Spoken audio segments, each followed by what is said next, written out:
Capítulo 21. Los veranos en Cercedilla. El capítulo de los veranos no es menos relevante en mi vida. Mucha de mi comprensión y apreciación de la vida nace allí, en Cercedilla.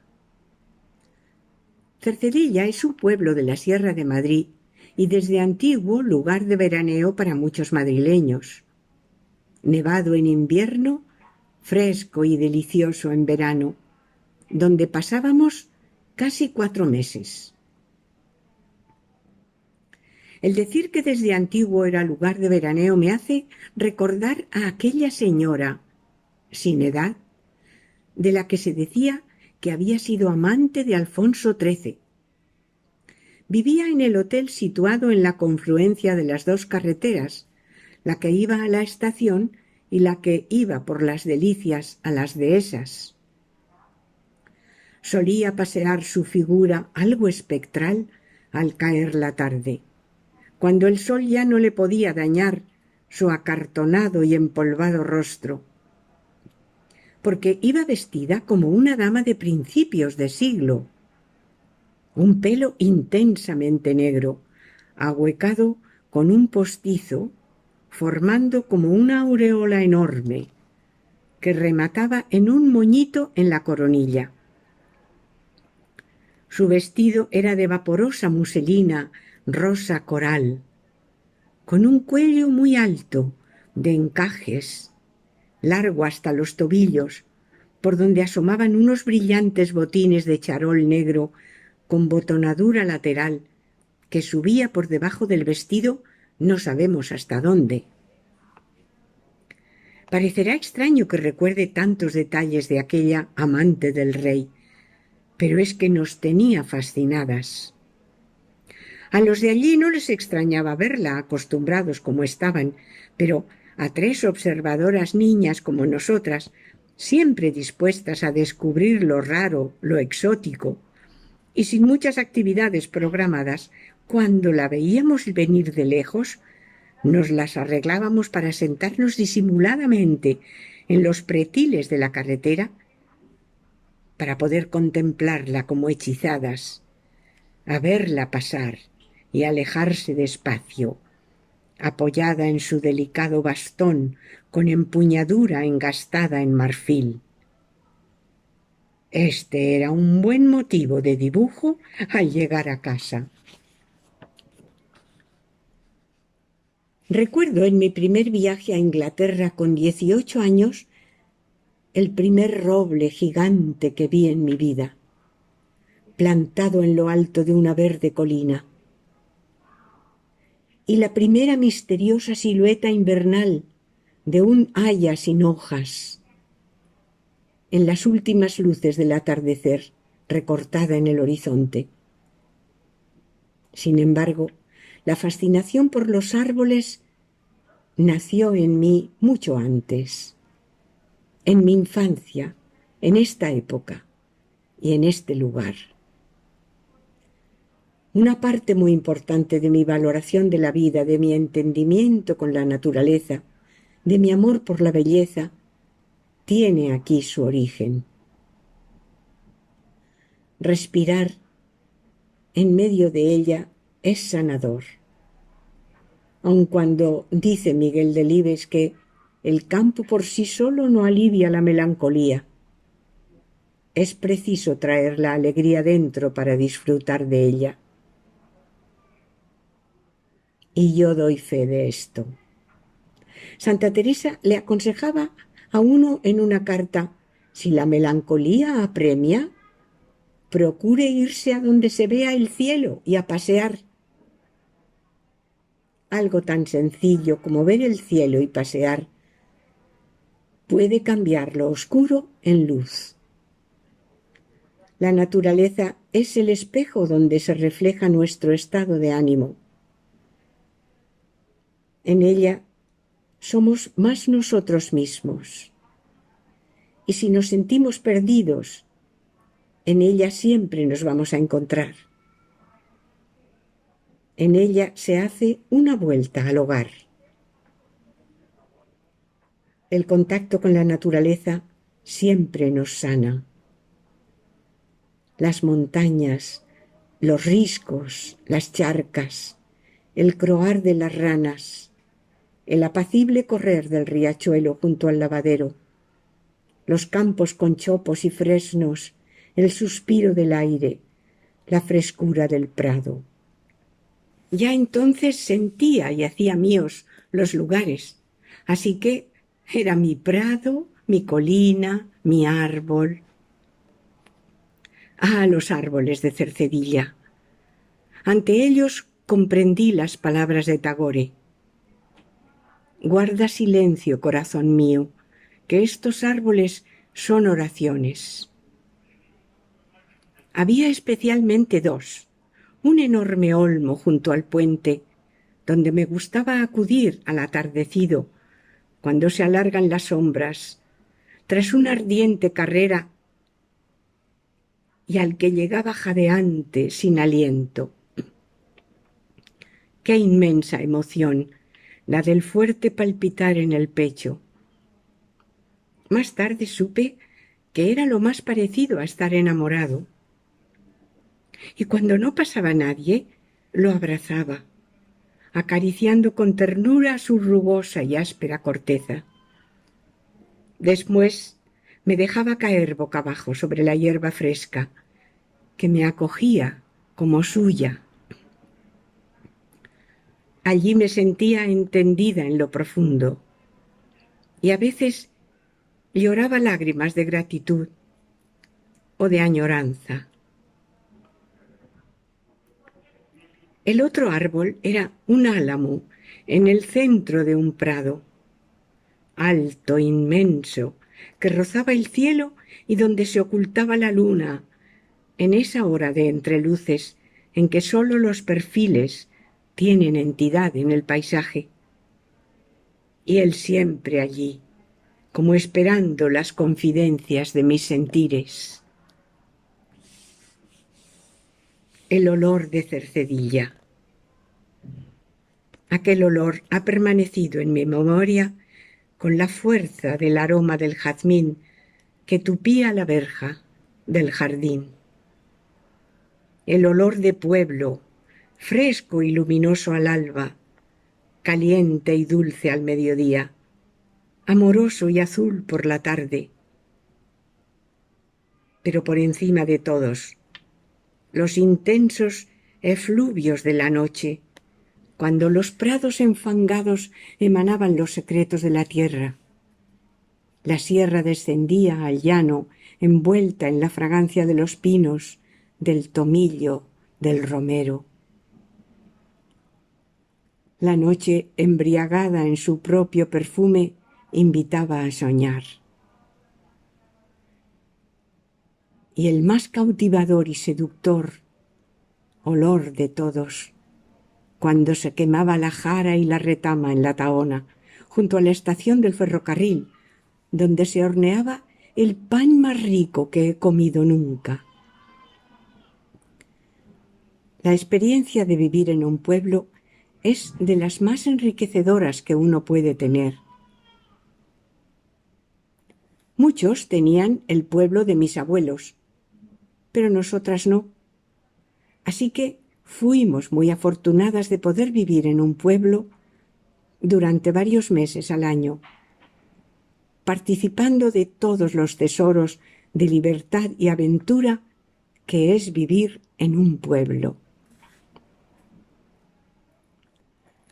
Lo de ir a Cercedilla cumplía todo un ritual. Hacia la primavera, después de las vacaciones de Semana Santa, mamá desaparecía un día, bien temprano por la mañana, y se iba sola en el tren a buscar casa. Nunca he sabido cómo lo hacía, pero indefectiblemente volvía por la noche con una casa bajo el brazo, que sería ocupada por nuestra familia todo el verano. Siempre tenía un pequeño jardín, donde papá venía los fines de semana a descansar. Era como una idílica estampa la que mostraba mi padre en su pijama azul clarito, con ribetes oscuros, sentado en su hamaca de lona, leyendo a la generosa sombra del ailanto. Papá leía, leía y leía sin parar. Lo había hecho desde niño y seguía. En el verano, sobre todo en agosto, tiempo de vacaciones, cuando podía hacerlo a sus anchas, se llevaba una pila de libros que iban cayendo uno tras otro. Y era su costumbre, adquirida desde pequeño, que al terminar un libro le marcaba un puntito en la esquina superior derecha de la página primera. Mi padre fue un gran lector, también un buen escritor y actor, recitador, poeta, y le gustaba jugar al mus, cosa que creo que a mamá no le complacía sobremanera. En Cercedilla tenía un grupo de lugareños, además del padre de Carlitos y algún otro veraneante, con los que jugaba una partida a primera hora de la tarde y a veces también después de cenar.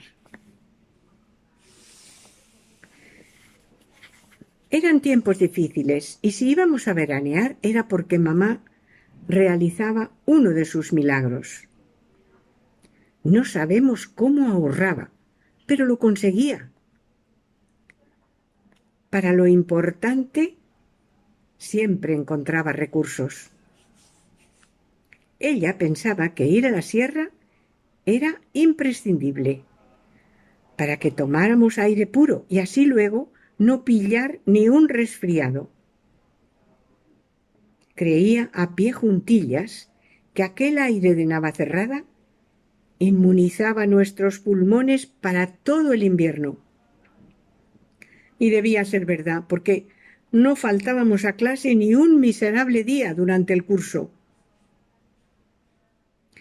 Como resistíamos allí hasta lo indecible, y hacia finales de septiembre hacía un frío que pelaba, y no llevábamos ropa de abrigo, mamá nos forraba por dentro con hojas de periódico entre la camiseta y la rebeca, para impermeabilizarnos contra cualquier inclemencia. Y ala, a salir a pasear, a respirar salud, a zamparnos todo el aire que vivía por la carretera.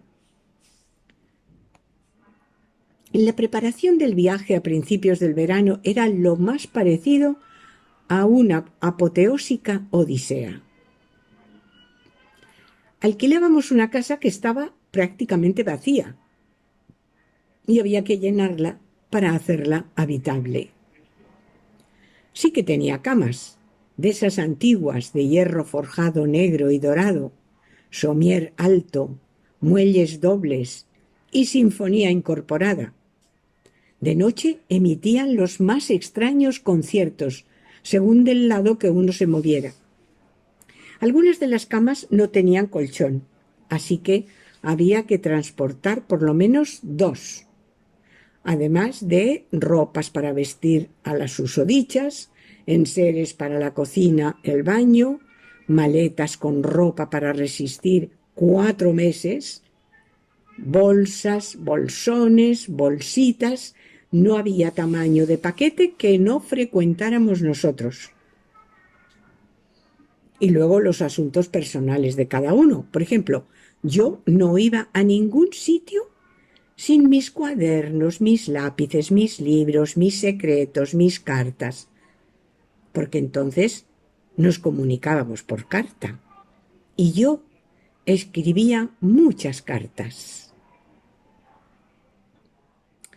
No sé cómo nos las arreglábamos, que íbamos siempre de trastos hasta la bandera. Nadie tenía coche. Nosotras lo tuvimos cuando ya éramos mayores, con 17 o 18 años. Así que teníamos que ir en el autocar de la REA, la empresa que hacía los recorridos de Madrid a los pueblos de la sierra. Cuando ya habíamos bajado todos los bártulos a la calle, la tata iba a la parada de taxis No se pedía taxi por teléfono, eso no existía. Iba a traerse un taxi. La veíamos llegar montada ella sola como una reina hasta el portal.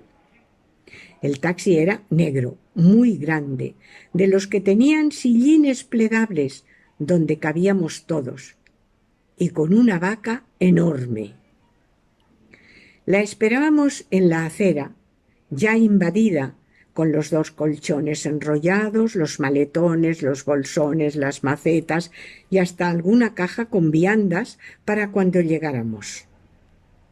Éramos lo más parecido a la familia Cebolleta o a la familia Ulises del TVO. Durante el verano solíamos organizar sendas expediciones a los pinares de las dehesas. Llevábamos la tortilla, los tomates con sal y alguna latita de sardinas para hacer los bocadillos. A veces teníamos la emocionante visita de las ganaderías bravas que bajaban de la alta sierra. De pronto se oía por todo el pinar un ruido sordo, como truenos que salían del suelo, y rápidamente nos poníamos a resguardo. Por las películas de indios sabíamos que era el galopar de las reses bravas que bajaban de la montaña, atravesando los pinares, camino del matadero. Por la mañana, en estas excursiones, podíamos jugar y sentir que el mundo era nuestro, coleccionando piñas, agallas de los quejidos, cortezas de los pinos. Hacíamos collares con los frutos del rosal silvestre, los tapaculos, que decían que si te los comías te tapaban el orificio anal y no podías evacuar, reventabas y luego te morías. Las moras eran especialmente suculentas en los pinares. Las zarzas crecían por doquier y avisaban de que cerca había riachuelos en cuyas heladas aguas metíamos los pies caminando sobre los alisados guijarros. Maravillosa transcurría la mañana, pero llegada una hora prudencial, después de la tortilla y de una breve siesta en las mantas, nos entraba la fiebre de la recogida. La cocina de la casa que habitábamos era de leña y carbón. Mamá, nada más llegar, compraba una carga de carbón. No tenía otro remedio. Aún no había descubierto cómo podía ella recoger el carbón directamente de la mina.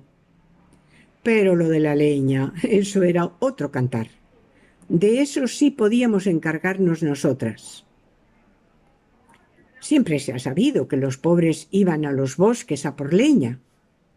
Así que en la tarde comenzaba la ardorosa búsqueda de palos, ramas secas, piñas, astillas, troncos, en fin, todo lo quemable.